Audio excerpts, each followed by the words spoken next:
مدن رئيس الوزراء مدن يال الديوانada wasiirada hore ikhtiyaarta caawa halkan isugu timid oo ay ka mid yihiin siyaasiyiinta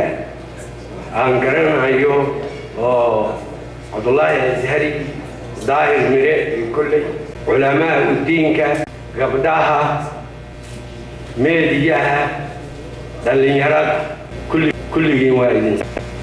ilaawi mahayo culamaa diinka oo haddaanba halkan ku ogaaday inay shirka ayagu noo qabteen marka muusikadana ma ay ogola laakiin waa ay ogol yihiin gabayaalka it's good muusikada wadaniga iyo waxaas aad uma ogola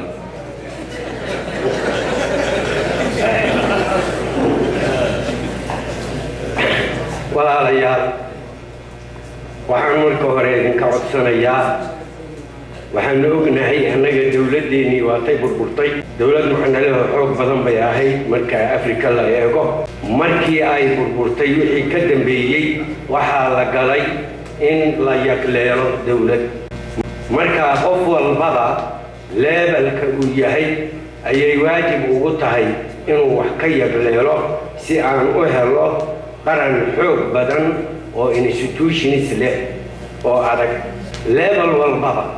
haddii qofku siyaasi yahay rag iyo dumar haddii uu yahay culamaa diin haddii uu yahay dhalinyaro haddii uu yahay oday caaqil ah waa inaan wada yaqleelaa u sabaraa aan ka dadaalaa oo xataa buumbuuminaa sida wax loo hogaaminayo iyo wixii la mid waa iga codsigayga labaadna wuxuu yahay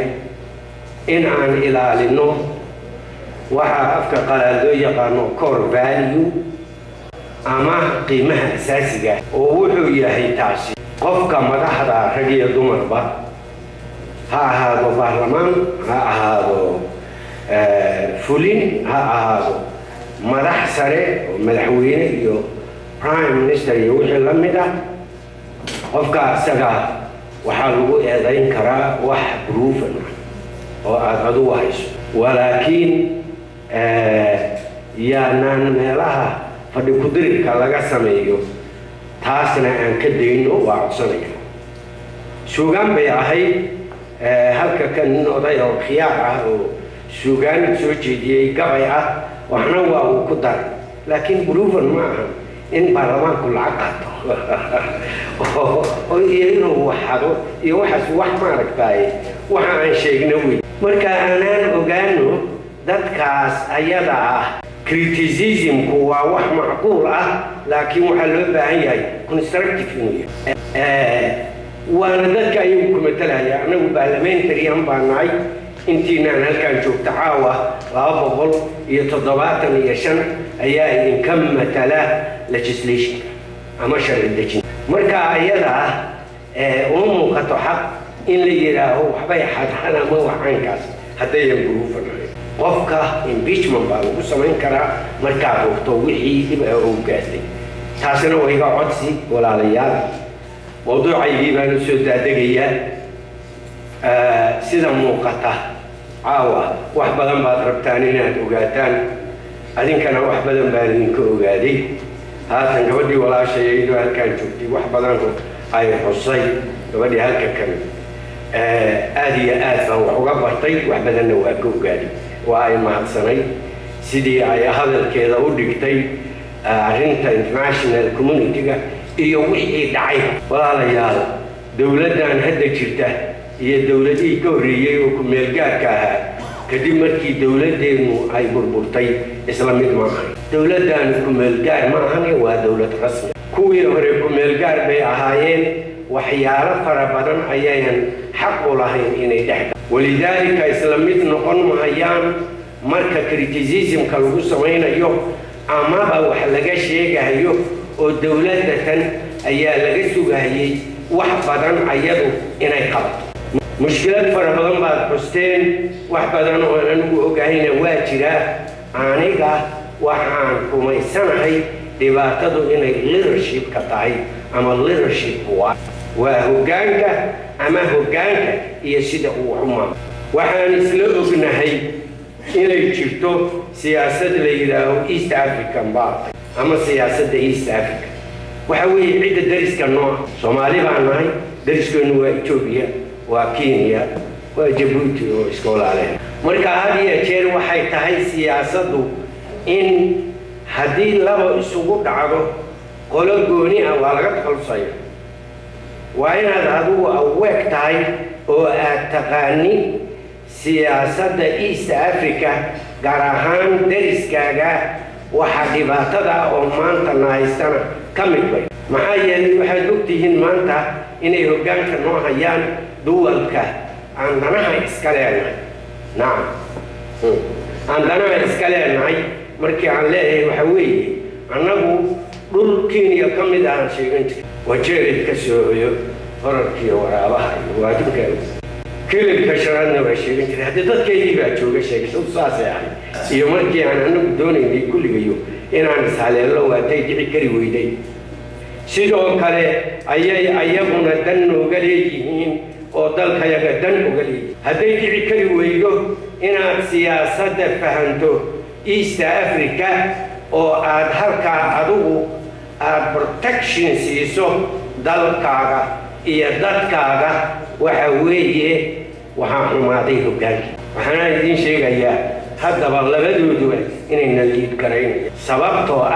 هجانك إن تلاقي إيسا إيوه إن الرجع فيرسن حقائق هالكوجة سياسة علمها تبدأ وهذا ما دام الدولة وأي كبحري كملجاكي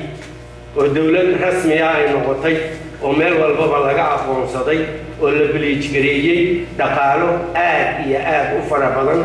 وحنوها مرينا إن عن دقاله وحنا ركسين أقوم سجينا عن سيدي عين سيدي عن نبو ملجارة عن كل عالمي مركا وحيا كاس كل عالميسا leadership quality كا أما سيد اللو جامي الله معمولي سياسة دارمات وها حقيقة إني أرنتا أيداهي مد دعدي أيداهي هدي مركي نلوه لنا أما حق دقالة أما حق سياسة دي أن برنامج constructive فلاني معلوم ماشي أن ما أنت تشوفنه ما أن تشوفنين وأن كهر مريضة وهذا سنتين إن هذا كهر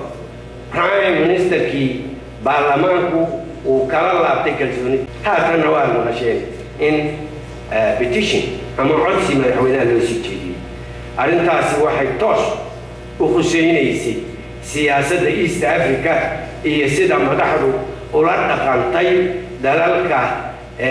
دريسكا ومركي دونان سوقل هي صوماليا دنوه دكتوشان هي مركي دونان أكبحية أو هي مش كبحية تاسو أن حكمنا لقدركن لكن سياستي أرنتا لجاجه التجلها أيام بمشي كتير مركا وحنا نقضي تحية برايم مينستر وبرلمانكو موشين ككيري كلزوني دينا كلا وهذيك هذا المقلة هي ملاحية جو رئيسي يدك يودان كينيا سيدا عيدت كيني وكلين واحد أكتر تذكر سوا كينيا فهنا ذاك أفريقيا ساسكا dadka saas loo xumaynayo loo bixinaya jinsiyadda Kenya haystaan waxay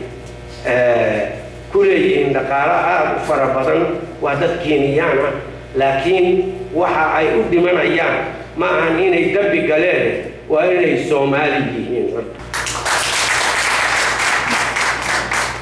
waxa la xusay in ay Kenya haatan nafaganayso oo ay meel walba leedahay ونسول أما سفير بانجيسنين يعني وحاسي عهين سياسة علماء دبدا أو كالله عطي يوليرشيب كوالي تيجا أو هوسو دعي سوما